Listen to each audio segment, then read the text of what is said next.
Esto es La Repregunta y yo soy Luciana Vázquez. Empiezan las grandes discusiones en la Argentina, una de ellas centrada en la reforma laboral o modernización laboral, como insiste la conversación social y política en las últimas semanas. El gobierno de Javier Milei suele mirar a Perú como ejemplo de varias cosas: macroeconomía estable, una política cambiaria que Argentina puede mirar con interés también. Sin embargo, Perú tiene un gran dilema.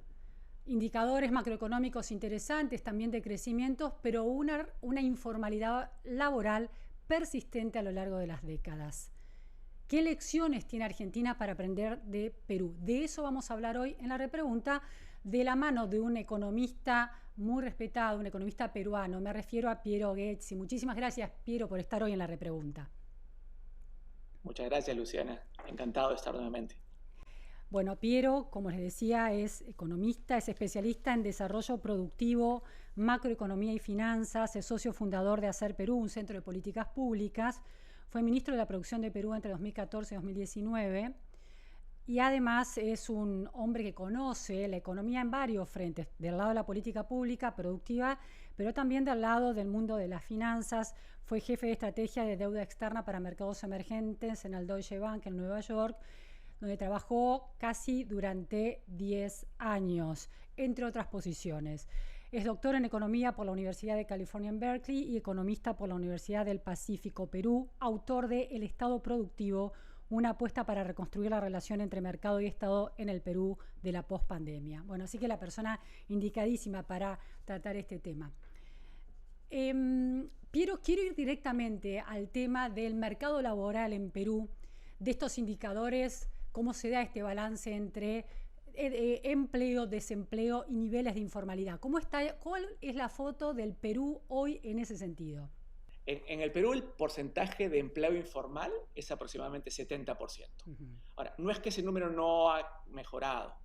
Hace 15, 20 años, en 2007, que son las cifras más antiguas que tenemos confiables, el desempleo informal era más o menos 80%. O sea, sí ha habido una mejora en el desempleo, solamente que obviamente 72 o 70% de empleo informal es inaceptable en cualquier economía, ¿no? Y esa es la realidad peruana.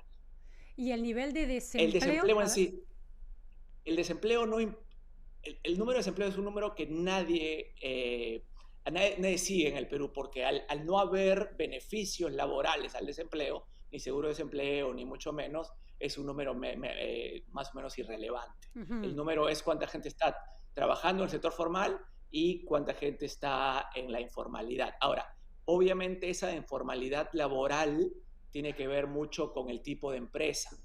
Claro. Hay, diría yo, 3 tipos de informalidad laboral, ¿no?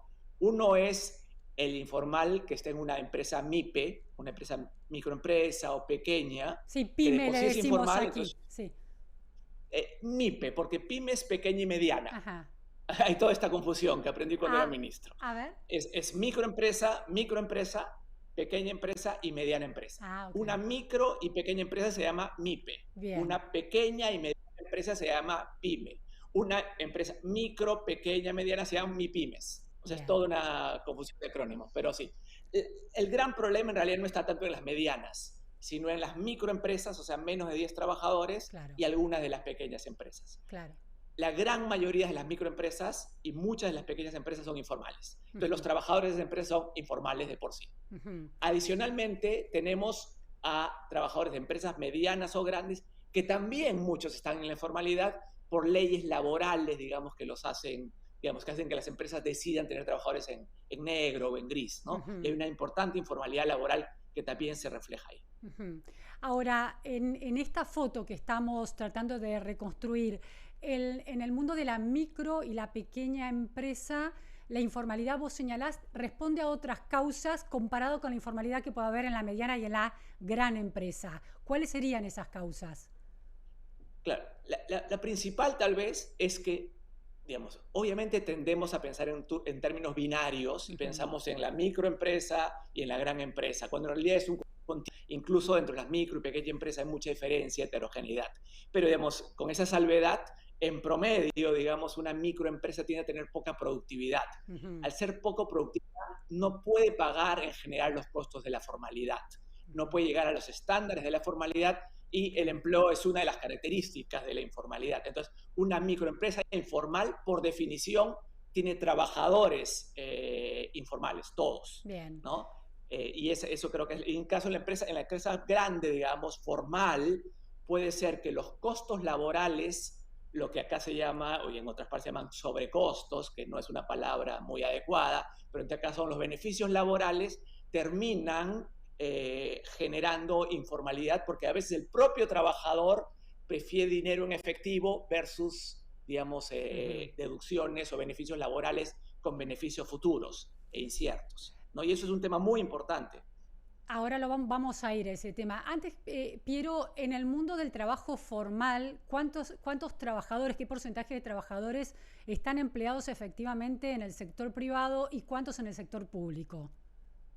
No, la gran mayoría, la grandísima mayoría de empleados en el Perú está en el sector privado, más de 80%. El sector público peruano es relativamente pequeño, nunca creció demasiado después de la reducción que se dio en los 90, ¿no? Entonces es un sector que tiene menos del 20% del PBI, relativamente pequeño comparado con otras economías. Vos planteabas que esta afirmación de que la tasa de informalidad es alta y persistente desde hace décadas tiene algún tipo de corrección desde 2007 a la actualidad, con un porcentaje del 80% en 2007 y un 71, 72, 70 y algo por ciento en la actualidad. Es decir, son 7 puntos. Ahora, es altísima. Entonces, la gran pregunta es, ¿por qué este país, que es visto casi como ejemplar en términos de su conducta macroeconómica y su sustentabilidad macroeconómica, no importa si hay un gobierno de izquierda o de extrema izquierda, como fue el de Pedro Castillo, no importa la inestabilidad política de presidentes que terminan presos con suicidios o eyectados del poder, esa especie de virtuosismo macroeconómico y también de crecimiento no logró compensar, no logró mejorar el mercado laboral. ¿Por qué crees que esto pasa en Perú? ¿Es una cuestión de oferta de posiciones de trabajo y de demanda? ¿Es más alta de la demanda que la oferta? Para empezar por ahí. Yo creo que los temas son muy estructurales y además no olvidemos que en general América Latina es muy informal. Si hacemos una regresión, digamos, como llaman los economistas, de ingreso per cápita y informalidad, toda América Latina está por encima de lo que pronosticaría su ingreso per cápita, salvo Uruguay. O sea, un país en Europa del Este o en Asia con el mismo ingreso per cápita de América Latina casi seguramente va a tener menor informalidad laboral que América Latina. Eso es para todos los países, creo que salvo Uruguay. Hay un gráfico muy lindo de la OIT que muestra ello, ¿no? Entonces, ¿hay alguna el Perú explicación es un país informal en una región. Sí, decí esa frase, por favor. Sí. O sea, Perú es un país informal en una región ya informal.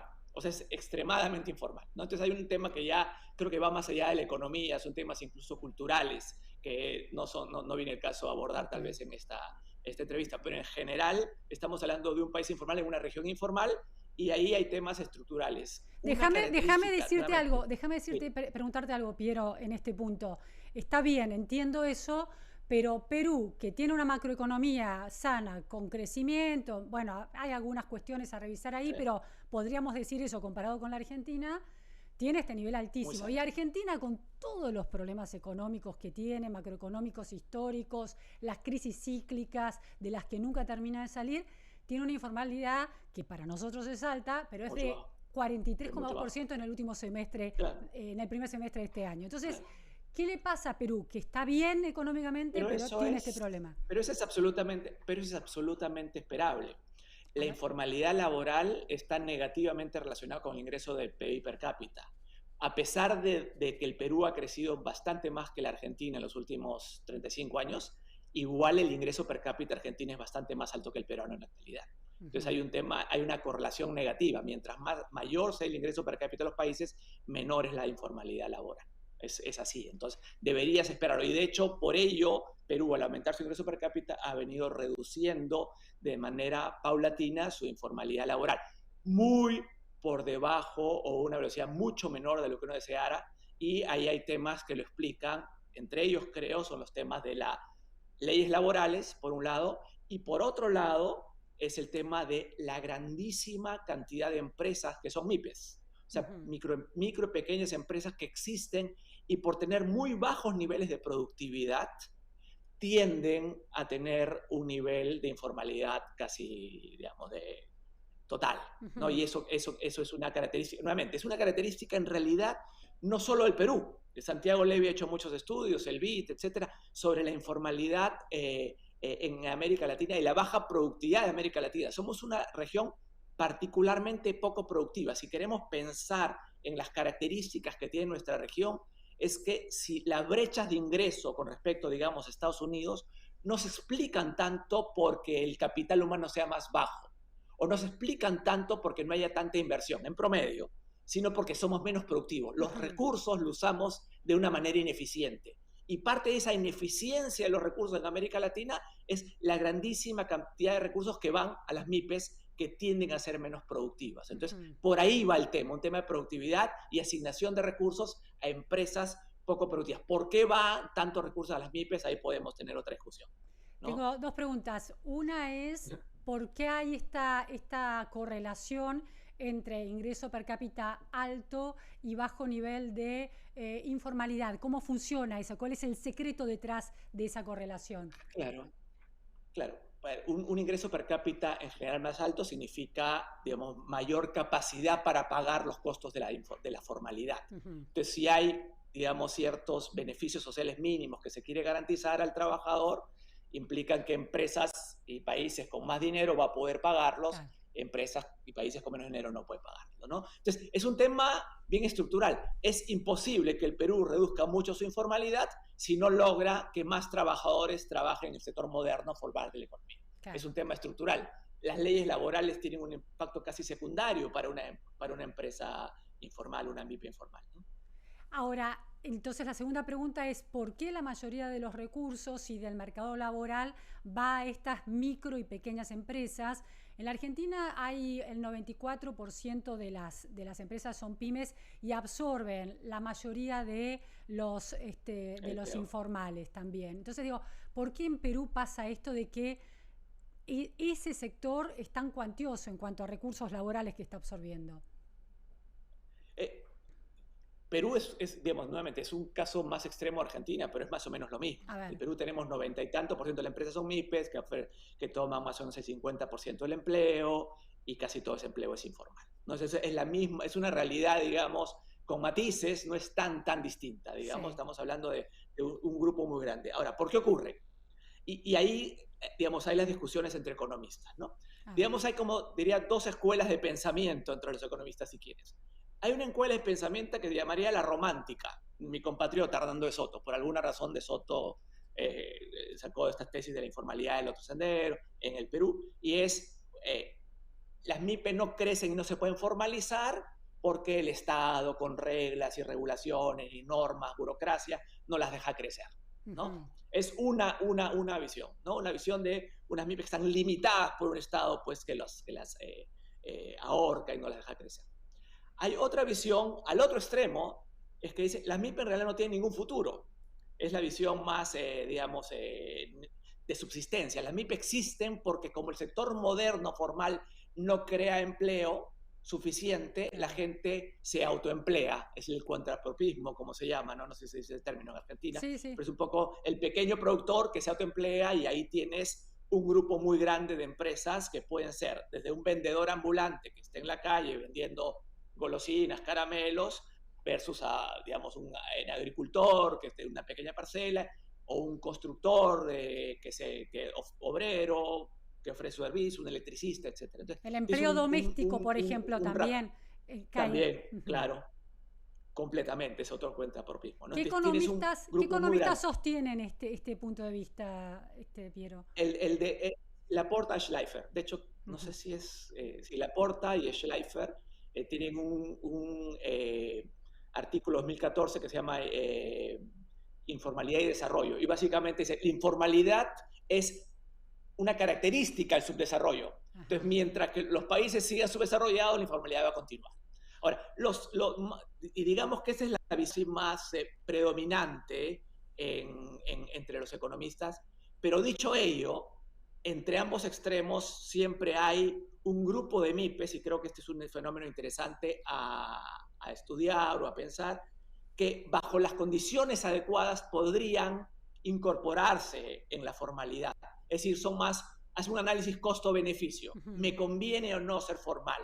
Porque siendo informal estoy debajo del radar, nadie me mira, la recolectora de impuestos no me mira, la supervisora laboral no me mira nadie, seguridad, no, INDECI, que es Defensa Civil, no me mira, etc. Entonces me mantengo con costos bajos y no tengo que asumir los costos de formalizar. Entonces hay un grupo que realmente es subsistencia. No quiero complejizar la discusión, pero a veces pensamos en una definición muy legalista de la formalidad. O sea, si eres formal o informal desde el punto de vista de la ley.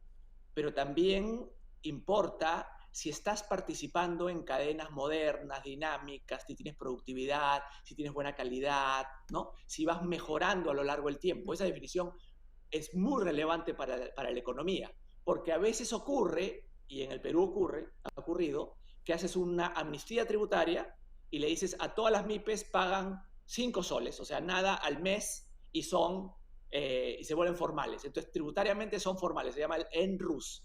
Entonces, existe un registro donde hay millones de MIPES que son formales en el papel, pero son informales para todo fin práctico.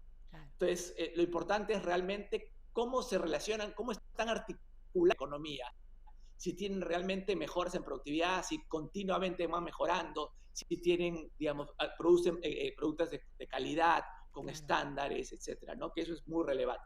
Entonces, pero más allá de esa característica que creo que es muy importante, porque tendemos nuevamente a poner las cosas en cajitas, y la informalidad tiene varias dimensiones, y el tema productivo es más importante que esa definición únicamente legalista, ¿no? Me parece un señalamiento muy, muy importante. Digo, la formalización, hay una especie de formalización virtuosa de los informales que va acompañado con a un aumento real de la productividad de esa pequeña empresa o esa microempresa, y una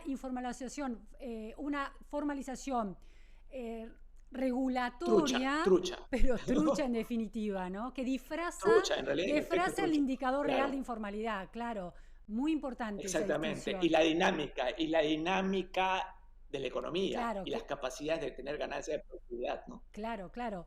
En la Argentina se está dando esta discusión. Bueno, el Congreso va a tener que discutir una reforma laboral, se la llama modernización laboral, para evitar hay un choque ideológico entre las posiciones en pugna, pero hay dos grandes posiciones. Una dice, sobre todo la del gobierno y la del cuadrante de centro derecha en la Argentina, que haciendo una reforma laboral que le quite un peso excesivo a regulaciones, a exigencias, a costo a las empresas, tanto pequeñas, medianas como grandes, se va a poder formalizar, se va a poder contratar empleados bajo un régimen formal. Del otro lado, y de eso va a venir, de ese proceso va a venir el crecimiento. La idea de que las empresas van a poder expandir su productividad con mano de obra en condiciones mejores. En la otra, el sector, el cuadrante peronista, plantea que primero está el crecimiento, y la reforma laboral puede venir para modernizarlo y actualizarlo a nuevas condiciones en un mundo virtual, etcétera. Pero que con crecimiento, en este contexto laboral de leyes de regulaciones laborales, alcanzaría para que la Argentina crezca si hubiera un crecimiento. ¿Cómo ves vos el huevo o la gallina? ¿Qué está primero, el crecimiento y después la contratación de empleo formal, o primero las reformas laborales, contratación de empleo formal y de ahí el crecimiento? En principio yo no creo mucho en precondiciones. O sea, se puede crecer con condiciones desfavorables. El Perú tenía una economía destrozada en los 90 y empezó a crecer. No es una precondición. Puedes crecer con poco capital humano, puedes crecer con mala infraestructura, puedes crecer con corrupción. Entonces no creo que se requiera absolutamente algo, no creo que se requiera absolutamente una reforma laboral para crecer. dicho ello, creo que este es el momento para impulsar una reforma laboral.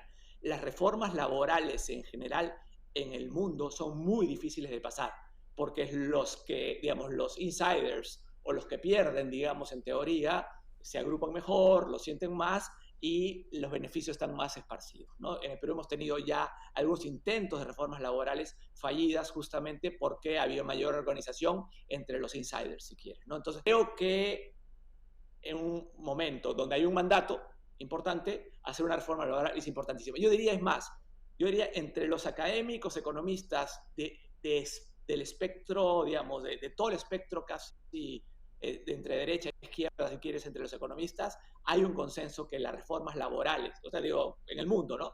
Que la reforma laboral es una de estas reformas estructurales y transversales que te puede ayudar a acelerar el crecimiento, a consolidar el crecimiento y a reducir la informalidad. Eso es, entonces mi respuesta tenía dos partes. Uno en general, que no creo en general en lo que dice, primero hay que educar a la población, primero hay que reducir y eliminar la corrupción, primero hay que tener infraestructura, primero hay que... No, para crecer. No hay ninguna precondición. El desarrollo económico consiste en embarcarse en círculos virtuosos que nos permitan retroalimentar lo uno con lo otro, ¿no? Y parte del problema peruano es que pasaron algunas cosas, pero el crecimiento no llevó al fortalecimiento institucional, a la mejora del capital humano, a la mejora del Estado que hubiera permitido pasar las décadas y continuar un crecimiento alto que nos llegue al desarrollo. Esa virtuosidad no se dio, tuvimos un crecimiento más episódico, ¿no? Eso, entonces, la primera parte de mi respuesta es una respuesta muy genérica sobre no existen precondiciones, creo. Y de hecho, los países tienen que crecer con el stock de capital, institucionalidad y el Estado que tienen en ese momento. Y después se debe mejorar en el tiempo. Pero una reforma laboral sí me parece crucial. O sea, el Perú está mucho peor de lo que hubiera estado con una reforma laboral más exitosa que hubiera, por un lado, mejorado todo el desempleo juvenil. Tenemos un porcentaje muy alto de los jóvenes que están subocupados, subempleados, ¿no? Y esa parte también es parte de una rígida ley laboral, ¿no? Pero no afrontó el Congreso porque tiene mucho poder el Congreso en Perú, poder sobre el Poder Ejecutivo, esta idea de capacidad para dejarlo afuera un presidente, ¿no afrontó una reforma laboral, estructural y sustantiva en todas estas décadas? Nunca. De hecho, tenemos una historia muy clara, muy ilustrativa, en la cual lamentablemente fui también protagonista, donde en el año 2014, hacia finales de 2014, propusimos una ley de empleo juvenil, es decir, solamente hacia jóvenes de 18 a 24 años. ¿Okay? Ese grupo tiene un altísimo desempleo. ¿Por qué? Porque, dadas las leyes laborales en el Perú, digamos, un restaurante de alta gama prefiere contratar a un mozo de 30, 35, 40 años con experiencia que a un chico de 20 porque le paga lo mismo.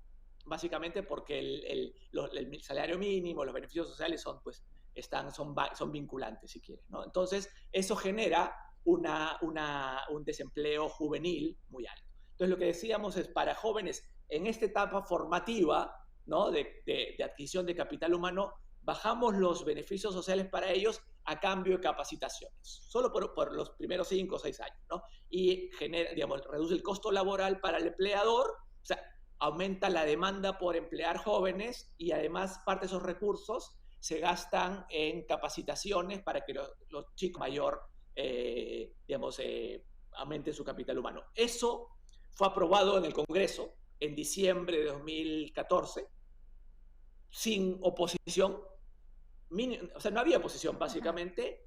Y unos días después empiezan movilizaciones en las calles y a las pocas semanas había 50.000, 60.000, 70.000 jóvenes en las calles. Se llamó la ley Pulpín, ¿no? Que se usaba refiriéndose a los chicos jóvenes que eran, digamos, explotados en teoría, y se derogó a los 40 días. El Congreso reculó y a los 40 días derogó la ley. inmediatamente. Una ley que desde el punto de vista técnico era absolutamente impecable. Tenía todo el sentido del mundo desde el punto de vista técnico, pero falló en la comunicación digamos, no sé si es un tema a explicar, porque a veces no había ni siquiera con quién dialogar, pero claramente tocó una fibra sensible. Y a eso me refiero con el tema de que los temas laborales en general tienden a ser muy sensibles en una población. Entonces ese manejo de cómo lo comunicas y en qué momento lo haces creo que es bastante importante, ¿no? Tenemos también experiencias exitosas de formalización laboral, pero esa fue, digamos, pero más sectorial, digamos. Ahora, volviendo a esta idea de crecimiento versus reforma laboral como impulsoras de la formalización, la idea de que con el crecimiento viene la formalización tampoco se comprueba, es decir, porque vos lo que estás señalando es que Perú ha crecido más o menos a lo largo de estas décadas, pero no ha derramado positivamente en la formalización laboral. Por eso esta cosa sistémica, el crecimiento no demanda todas las condiciones, o sea, no hay que tener todas las condiciones perfectas para crecer.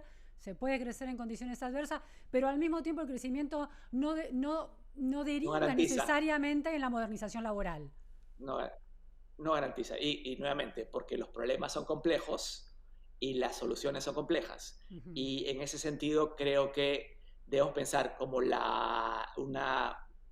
ustedes pueden usar la palabra que les parezca más apropiada, pero alguna reforma laboral que permita, por un lado, ¿no?, mayor crecimiento del sector moderno, formal, absorbiendo a aquellos trabajadores que se encuentran en MIPES, digamos, de poca productividad, es importante. Y por otro lado también, digamos, ese es, digamos, lo que sería una transformación productiva.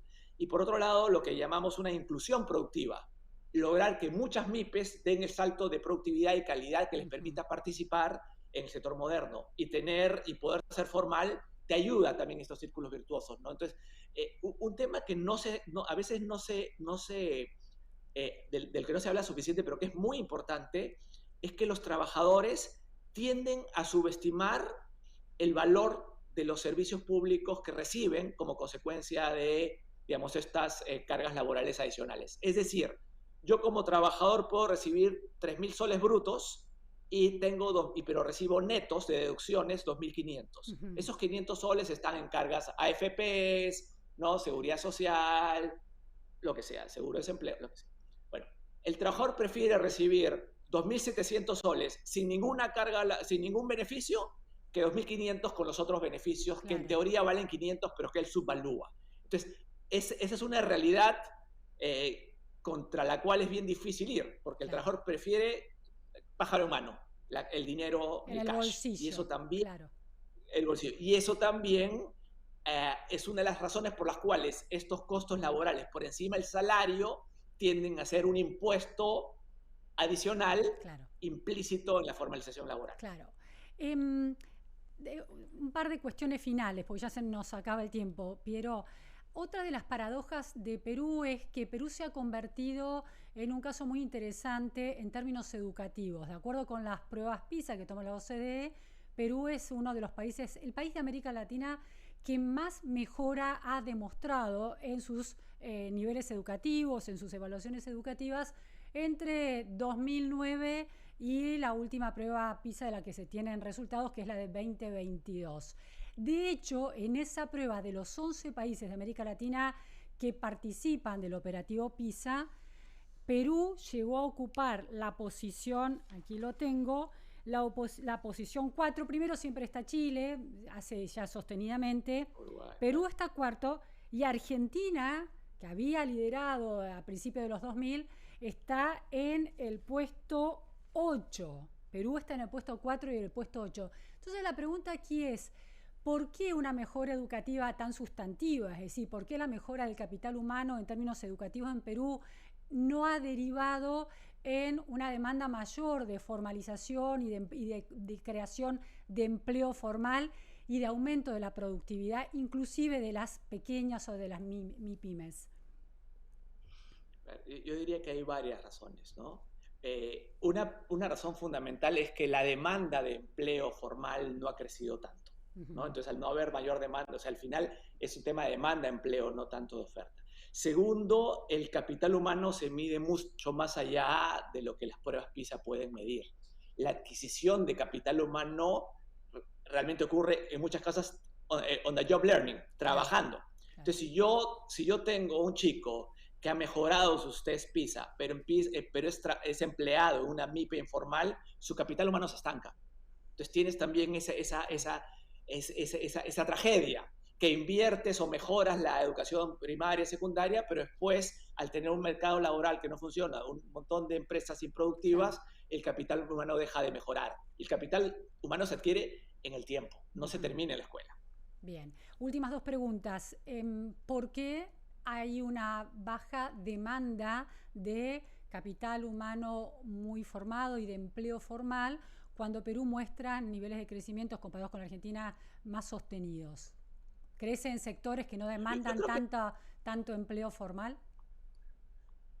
Yo creo que nos faltan, a ver, no sé si es un fenómeno únicamente peruano, creo que es un fenómeno bastante latinoamericano también. Nos faltan sectores, pasa en México, donde tienes esta paradoja que tienes algunas de las empresas más productivas del mundo sobreviviendo con una tortillera, ¿no? Donde tienes que el sector moderno, formal, crece, pero por razones tecnológicas hay mucha automatización, entonces la demanda de empleo es relativamente pequeña, ¿no? No hay suficientes sectores que crecen. En el Perú tenemos la agroexportación, que ha crecido muchísimo, ha demandado empleo, pero no hay varias agroexportaciones, no hay otro sector similar a la agroexportación con esa demanda de empleo. Entonces, al no haber suficiente absorción de empleo por parte del sector moderno, por falta de sectores, digamos, con potencial, termina mucha gente autoempleándose, ¿no? Entonces es una realidad. No podemos no mirar a la economía en sectores. ¿En qué sectores tenemos ventajas comparativas? ¿No? Y cuánto empleo generan esos sectores. No es lo mismo el arándano que la soja. Claro. ¿No? El arándano genera mucho empleo, pero no tenemos 50 arándanos en el Perú. Entonces no hay suficientes sectores o subsectores o empresas que generan empleo. Y ese es un problema también medio estructural, porque la automatización va en la dirección contraria a lo que quisiéramos. Claro. ¿No? Y eso es una Y la crítica a ¿no? economías extractivistas, esta idea de petróleo, gas, minería, que en general quienes cuestionan esa matriz productiva plantean que es poco creadora de empleo formal. ¿Coincidís con esa mirada? No, yo en general, de hecho, la palabra primario exportador en general, que se usaba mucho en el Perú, a mí no me gusta. Creo que es verdad que tenemos en general ventajas comparativas en recursos naturales, ¿no? Y esos recursos naturales pueden ser la minería o puede ser también la agroexportación. En el caso de la minería, claramente la demanda por mano de obra es relativamente baja, pero tiene las ventajas de generación de decenas de miles de millones de dólares de exportaciones, muchísimos impuestos. La tragedia es no poder convertir esos recursos económicos que le llegan al Estado en desarrollo económico en los territorios, en la región. Esa es la tragedia, que no es tanto la minería. El caso de la agroexportación, para terminar... Sí, porque esto es el caso exitoso de Perú en temas de reforma laboral y en el tema de creación de empleo. Entonces, me interesa que lo describas. Sí, exactamente. Lo que ocurrió es que en el año 2000 se hizo una ley de promoción agraria que tenía básicamente dos componentes. Un componente tributario, ¿no? De bajar el impuesto a la renta al sector, y el más importante, que era un componente laboral. Es decir, en el agro, si yo cosecho espárragos o arándanos, durante 10 meses del año requiero, digamos, 1.000 personas. Claro. En el momento de la cosecha requiero 10.000 personas. Hay una estacionalidad natural en el agro. Entonces, lo que permitió es que se contraten trabajadores formales por temporadas y no esté sujeto a la ley general del empleo, que era muy rígida. Claro, de indemnizaciones, que no se considere despedido al final de esa contratación. Exactamente. Y eso ha generado mucho empleo formal en el agro, ¿no? Mucho empleo formal y un nivel de agroexportaciones que era casi nada, 12.000 millones de dólares. Entonces, es un caso clarísimo donde una reforma laboral específica a un sector, adecuada a la realidad del sector, ha tenido un éxito impresionante, ¿no? Y creo que no hay que dejar de lado. El problema, o si quieres la tragedia del Perú, es que no hay suficientes agroexportaciones, ¿no? Claro. Sí, reproducir esos sectores en otras áreas de la economía. Nos falta, claro. Y es el gran reto. En la economía a veces los problemas no tienen soluciones. por el momento. con Pongamos esa... un poco de esperanza. No, hay problemas que no tienen soluciones y hay problemas que técnicamente sí tienen soluciones, pero políticamente no lo tienen. Claro. Y bueno, pero hay que avanzar. Bueno, pero Buenísimo. como siempre, interesantísimo escucharte con este nivel de precisión y de profundidad para un tema realmente muy urgente en la Argentina, que es un tema económico, político y social. Vamos a ver cómo avanza esta reforma, modernización laboral en el Congreso en los próximos meses. Te agradezco muchísimo por haber estado hoy en la repregunta. Mucha suerte con ello. Muchas gracias, Luciana. Gracias a todos.